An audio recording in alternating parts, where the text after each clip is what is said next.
माननीय प्रधानमंत्री श्री नरेंद्र मोदी जी का कर्तव्य भवन में बना हुआ कर्तव्य पथ पे चलने वाला ये बजट का मैं पूरा स्वागत करता हूँ। जिस प्रकार से माननीय निर्मला सीतारमण जी ने लगातार 9वीं बार अपना बजट रखा है, ये भारत सरकार की पॉलिसी सस्टेनेबिलिटी और गुड गवर्नेंस का प्रतीक है। माननीय प्रधानमंत्री जी का जो विश्वास जनता के बीच में है, उसको ये बजट पूरी तरह से दर्शाता है। हम लोगों ने देखा कि किस प्रकार से माननीय प्रधानमंत्री जी का सबका साथ सबके विकास के जो मूल मंत्र हैं, वो इस बजट के पूरे विस्तार में दिखता है। साथ ही साथ विकसित भारत 2047 के बनाने का जो सपना माननीय प्रधानमंत्री जी ने देखा है, उसके लिए भी ये संकल्प से सिद्धि वाला बजट है। इस बजट में जहां भारत के वैश्विक अस्थिरता के बावजूद भारत का जो ग्रोथ रेट है, जो 7% लगातार बढ़ रहा है, ये दिखा रहा है कि किस प्रकार से हमने अपने जीडीपी को लगातार मजबूत किया है और साथ ही साथ इन्फ्लेशन को भी अपने कंट्रोल में रखा है। ये इस दिशा में दिखाता है कि हमारे बजट में किस प्रकार से डेप्थनेस है, सबको लेके चलने का हमारा जो विश्वास है और सभी इंफ्रास्ट्रक्चर प्रोजेक्ट को मजबूत करने का जो हमारा विश्वास है, उस पर यह बजट काफ़ी आगे दिख रहा है। युवा शक्ति को मैं मान सकता हूं कि युवा शक्ति ड्रिवन बजट है। इस बजट में जहां इंफ्रास्ट्रक्चर के ग्रोथ के पूरी तरह से मैन्युफैक्चरिंग यूनिट को आगे बढ़ाने का प्रयास किया गया है, इस बजट के में नए रोजगार के सृजन के अवसर को उत्पन्न किया गया है। मैं मानता हूं कि जिस प्रकार से सेमीकंडक्टर, इलेक्ट्रॉनिक्स, स्पोर्ट्स, बायोफार्मा, ऐसे कई अन्य क्षेत्रों को जिस प्रकार से सरकार का इंसेंटिव मिल रहा है, कहीं 40,000 करोड़ का सेमीकंडक्टर्स के क्षेत्र में, 10,000 करोड़ का बायोफार्मा में जो सपोर्ट सिस्टम खड़ा हुआ है, ये सपोर्ट सिस्टम स्पष्ट रूप से सरकार की इस मंशा को दोहराता है कि हम नए रोजगार के सृजन की दिशा में आगे बढ़ रहे हैं। साथ ही साथ इस बजट ने महात्मा गांधी के ग्राम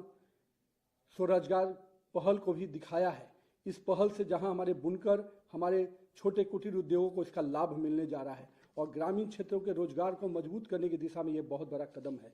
साथ ही साथ टूरिज्म और कल्चरल सेंटर को भी विकसित करने का जो सपना माननीय प्रधानमंत्री जी देख रहे हैं, लगातार उस दिशा में सरकार का ये बजट उस पहल को दिखा रहा है। साथ ही साथ हम कह सकते हैं कि 20 नए वाटरवेज के निर्माण का जो पहल है, वो कहीं ना कहीं हमारे नए ट्रांसपोर्ट के दिशा को खोलता हुआ बजट दिख रहा है। जहां अब तक हम लोग एयरवेज, रोडवेज पर काम करते थे, ट्रेन पे काम करते थे, रेलवे पे काम करते थे, और हम वाटरवेज की दिशा में भी बेहतर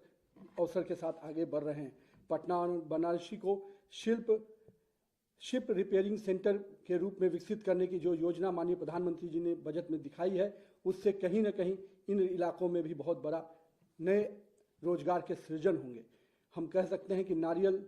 के उद्योग को और जिस प्रकार से मछली पालन को बहुत बड़ी प्राथमिकता देना इस सरकार की स्पष्ट मंशा को दिखाता है कि हम हर वर्ग को, हर क्षेत्र को लेकर आगे बढ़ने की दिशा में आगे बढ़ रहे हैं। मैं माननीय प्रधानमंत्री जी को और निर्मला सीतारमण जी को इस चीज़ के लिए भी बधाई देता हूं कि जहां आपने ट्रांसपोर्ट सेक्टर्स को पूरे आगे बढ़ाने में आपने बड़ा कदम उठाया, आपने बजट में बड़ा आकार दिया, वहीं डिफेंस सेक्टर को आपने 7.8 लाख करोड़ के बजट से स्पष्ट संकेत दिया है कि हम देश के सुरक्षा के साथ कोई कंप्रोमाइज नहीं कर सकते हैं। तो मैं मानता हूं कि इस बजट ने समाज के हर वर्ग को विकास के साथ जोड़ना, समाज के हर वर्ग को लेके चलने की जो मंशा माननीय प्रधानमंत्री जी की रही है, वो मंशा हम सबको दिख रही है। और हम कह सकते हैं कि आज के इस बजट से समाज के हर वर्ग, चाहे वो युवा हो, महिला हो, नारी हो, मध्यम वर्ग हो, सब के लिए माननीय प्रधानमंत्री जी ने इस बजट में आकार दिया है। इसके लिए मैं माननीय प्रधानमंत्री जी को और माननीय वित्त मंत्री श्रीमती निर्मला सीतारमण जी को बहुत बहुत बधाई देता हूं। इस बजट विकसित भारत के 2047 के सपनों को पूरा करने वाला बजट है।